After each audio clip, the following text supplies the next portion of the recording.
정치의 사법화냐, 사법의 정치화냐. 그것이 문제로다. 여러분은 어떻게 생각하십니까? 정치의 사법화라고 생각하십니까? 사법의 정치화가 심각하다라고 생각하십니까? 먼저 대장동 일당들 이야기부터 들어보겠습니다. 김만배 씨, 남욱 변호사 등등 어제 법원의 모습을 드러냈는데 기자 질문에 뭐라고 답변했을까요? 영상 보시죠.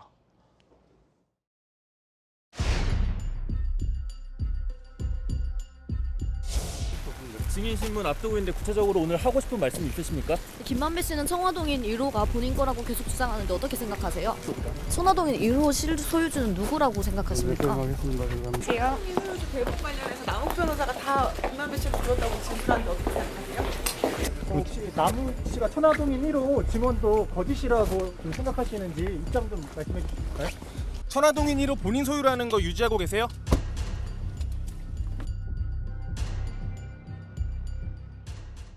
기자들의 질문에는 묵묵부답했습니다. 그런데 저 남욱 변호사에게 오늘 한 보도에 따르면 문재인 정부 당시 검찰이 수사관이 전화를 걸어서 4명만 구속시킬게 일단 들어와라 라고 이른바 딜을 했다라는 의혹이 보도됐습니다.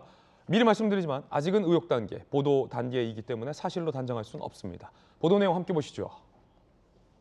오늘 조선일보 보도 내용인데 남욱 변호사에게 4명만 구속, 문정부 검찰 불구속 선처 약속, 의혹입니다.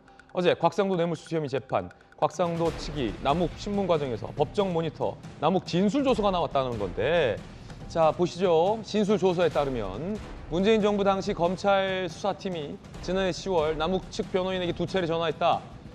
정영학 회계사가 남욱 변호사에게 책임을 다 떠넘기려고 하고 있다. 얼른 들어와라.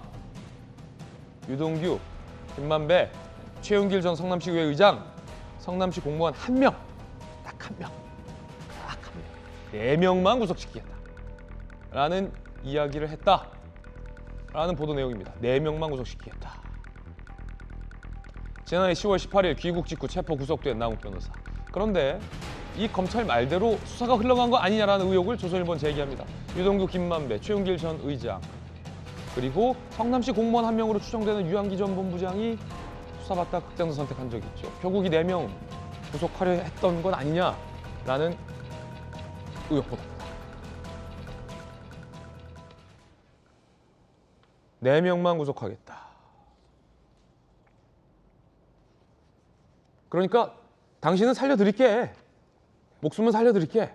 뭐 이런 취지의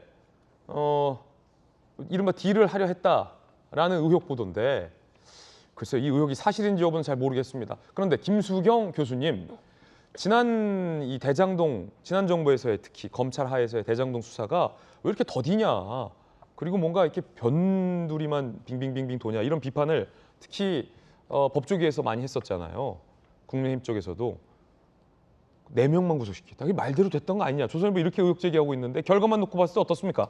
그렇죠. 그때 이제 남욱 씨의 지금 진술에 따르면은 검찰에서 당신은 체포하지 않을 테니까 들어와라. 그리고 우리는 지금 4명만 생각하고 있는데 그게 유동규, 김만배, 최윤길, 거기 이제 극단적 선택을 하신 유한기, 이렇게 4명만 우리가 수사하겠다, 구속시키겠다라는 식으로 이제 소위 말하는 딜을 했다라는 거잖아요. 살려는 드릴게. 그렇죠. 너는 살려줄 테니까 살려는 드릴게, 들어와 했는데 이제 체포가 됐죠, 결국. 어쨌든 간에. 근데 이 사건의 수사가 진행된 과정을 보니까 진짜로 남욱이 이야기한 것처럼 그렇게 한 4명에 대해서만 수사가 진행되고, 결국 보십시오. 유동규, 김만배 구속 기소됐죠. 최윤길도 기소 기소됐죠. 그리고 유한기 씨는 뭐 사망하셨죠. 그러니까 이렇게 정말 말한 대로 진행이 됐던 거예요. 그렇다 보니까 지난 정부에서 아니 어쨌든 간에 이 사업을 인허가권 가지고 있었던 사람이 이재명이라는 인물인데 어떻게 그 윗선에 대한 심지어 참고인 소환 조사 조차도 없이 이게 이런 식으로 마무리가 될 수가 있겠느냐라는 얘기가 많았었죠. 왜냐하면은 뭐 단정지을 수는 없지만 지금 수사가 활발히 됐을 때 정진상 실장, 김용 부원장에 대해서 법원이 구속영장을 발부했다는 건 어느 정도 혐의가 있다라고 본 건데, 범죄 혐의가. 검찰이 그거에 대해서 아예 구속영장 청구할 생각도 안 했었던 거 아니냐. 그렇죠. 아예 중요한 그 사업의 결정권을 가졌던 그 라인에 정말 있었던 4명만 사람들. 구속했다. 예, 그 라인의 그 아주 밑에 있는 대장동 사람들만 어떻게 보면은 구속 기소를 한 거고, 그것을 사업을 결정하는 사람들 라인에 있었던 사람들은 거의 수사 자체를 안 한 거예요. 그렇다 보니까 지난 정부 때 왜 이렇게 수사가 더디냐, 왜 해야 될 사람을 안 하냐 얘기가 나왔었고, 예. 그래서 이제 특검 얘기가 그때 나왔었던 거예요. 왜냐하면 검찰이 태업을 한다는 생각이 드니까 특검은 이제 그럴 때 하는 네. 거죠. 검찰이 제대로 일을 안 하고 수사를 덮으려 하는 것 같은 정황이 보일 때는 특검을 해야 되지만 지금은 특검을 할 필요가 없죠. 왜냐? 검찰이 아주 열심히 하고 있고 민주당은 지금 그걸 과도하게 하고 있다, 지나치게 하고 있다라는 거잖아요. 네. 그런 경우는 법원의 판단을 받으면 돼요. 법원에 가서 검찰이 무리하게 수사했다, 이것은 수사할 게 아닌데 억지로 어떤 사람들을 수사했다라는 건 법원에 가서 판단을 받는 거고, 특검 같은 경우는 검찰이 태업을 할 때, 제대로 안 하고 봐주기 수사를 하려고 할 때, 대충 덮으려고 할 때, 그럴 때나 특검을 하는 거고, 그때 이재명 당시에 도지사가 뭐라고 했었냐면은 특검을 주장하는 사람이 범인이다라고 했었죠. 그렇기 때문에 특검은 적폐를 덮으려는 수법이다, 이런 얘기를 하고 있었는데, 지금은 오히려 입장이 바뀌어서 특검을 하자는 쪽으로 얘기를 하고 있는 게 굉장히 아이러니한 상황이라고 할 수 있습니다. 결과론적으로 4명만 구속이 됐다. 그중에 이제 3명이 구속됐지. 한 분은 극단적 선택을 했으니까. 이 축소 수사, 꼬리 자르기 수사를 지난 검찰이 했던 건 아니냐라는 의혹과 더불어 남욱 변호사에게 그렇게 제의한 거 아니냐.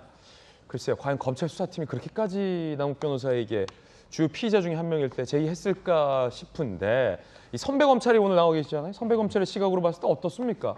개연성이랄까, 보도의 의혹의 개연성이랄까, 아니면 원래 그런 건지, 이래도 되는 건지. 저는 이제 개인적으로 볼 때 이제 사실일 가능성이 높다 이렇게 봐요. 이제 그 이유는 여러 가지겠지만, 그 당시 이제 수사 진행 상황을 보면서 왜 남욱이 저렇게 전격적으로 갑자기 귀국을 했을까? 지금 우리가 여러 가지 뭐 라임 옵티머스랄지 쌍번 회장들 보면 나가서 들어오지 않잖아요. 예. 그럼에도 불구하고 너무 의외로 빨리 들어왔어요. 제가 볼 때는 남욱이 외국에 있으면 이 수사 자체가 굉장히 진행되기가 쉽지 않다. 왜냐면 다 부인하고 있잖아요. 그렇기 때문에 남욱이 왜 이렇게 빨리 들어왔지? 이제 그런 의아심을 좀 가지고 있었어요. 근데 지금 남욱의 말이 사실인 걸 전제로 한다면 들어온 이유가 밝혀진 거죠. 그러니까 구속 안 될 테니까 들어라. 그다음에 이제 변호사한테 얘기했다는 거니까. 그다음에 두 번째 또 중요한 것 중에 하나가, 정영학이가 너한테 죄를 다 떠넘기고 있다. 예. 그럼 굉장히 불안한 입장이죠. 나는 외국에 있는데 내부에서 정영학이가 나한테 막 다 모든 것은 남욱이한테 책임이 있다고 이렇게 얘기하니까 자기도 빨리 들어오고 싶은 거예요. 그러면 어떻게 보면 검찰인데 심리적으로 이렇게 했을 가능성이 좀 농후하다 이렇게 볼 수가 있고, 그다음에 이제 문제되는 게 뭐였냐면은 사실은 대장동이라는 어마어마한 사건이 있잖아요. 예. 그러면 지금 구속이 4명 됐잖아요. 지금 남욱이 들은 대로 4명이 됐는데, 그다음에 이제 뭐 남욱도 되고 그랬는데, 이 대장동의 어떤 주체, 예. 이러한 사업의 주체는 실제로 성남시거든요. 그러면 성남시장 또 그 밑에서 일했던 정지상, 김용이 설사 이 부패에 가담을 하지 않았다 하더라도 어떻게 해서 이게 이루어졌는지를 형식적으로 조사를 해야 하거든요. 그런데 지금 설계자로 주장하는 이재명 당시 시장에 대해서는 뭐 서면 조사도 안 했어요. 그리고 여기서 그냥 딱 끝내버린 거죠.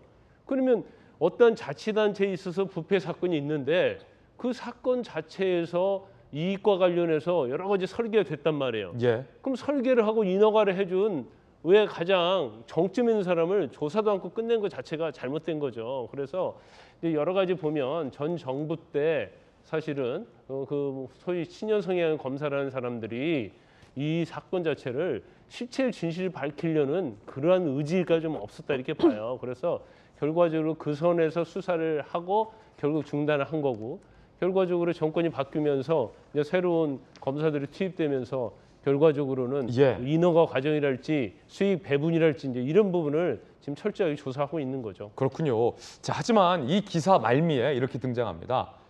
당시 전화를 걸었다는 수사팀 관계자에게 4명만 구속시켜라는 얘기를 실제 했는지 확인하기 위해서 전화를 걸었지만 연락이 되지 않았다.